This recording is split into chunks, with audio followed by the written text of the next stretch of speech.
শ্রী শ্রী মা সারদা দেবী সাক্ষাৎ অন্নপূর্ণা, একথা তার শরণাগত সবাই জানে। তার অধীনে কখনো কোনো দিনও কোনো জিনিসের অভাব তো হয়নি, উপরন্তু উছলিয়ে পড়ে।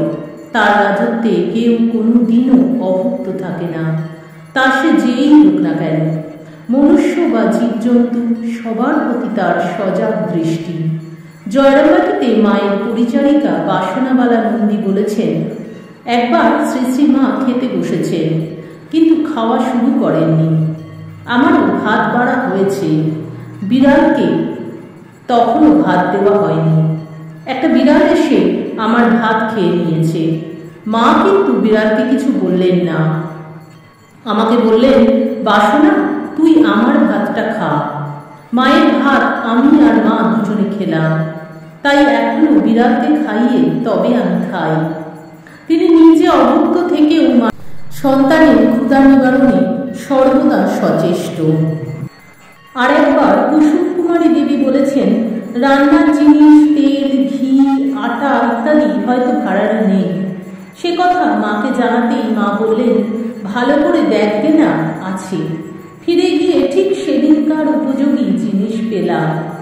চাল এবেলা 1.5 ওবেলা 1.5 রান্না হতো।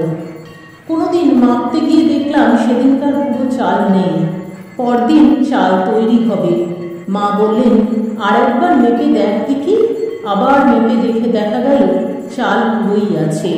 মা যে স্বয়ং অন্নপূর্ণা, তার শরণাগত সন্তানদের কোনো দিন অন্নের অভাব হতে দেন না।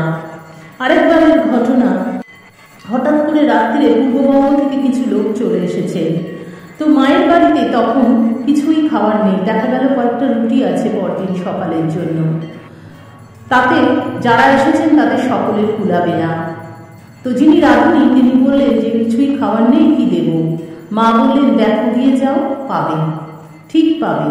তখন রাঁধুনি বলছেন, না, আমি সব শেষে রান্নার ভাতের হাঁড়ির সব ভাত আমি নিয়েছি, কিছুই নেই। মা বললেন, ঠিক হয়ে যাবে, তুমি গিয়ে দেখো না। রাঁধুনি গিয়ে দেখলেন এক মুঠো ভাত হাঁড়িতে পড়ে আছে, এবং ওই রুটি ভাত যা ছিল সব মিলিয়ে যত লোক এসেছিল পূর্ববঙ্গ থেকে তাদের খাওয়া দাওয়া হয়ে গেল। এইভাবে মা সারদা দেবীর স্বয়ং অন্নপূর্ণা রূপে সর্বদা আমাদের ঘরে বিরাজ করছে। মা একবার চন্দ্রমোহন দত্তকে এক মুঠো চাল দিয়ে বলেছিলেন, এই এক মুঠো চালের জায়গায় সর্বদা রাখবে, তাহলে কখনো তোমার কোনো অন্নের অভাব হবে না। তো মায়ের এই কথা, যে মা যে স্বয়ং অন্নপূর্ণা, মায়ের এই কথাগুলো থেকেই বোঝা যায়।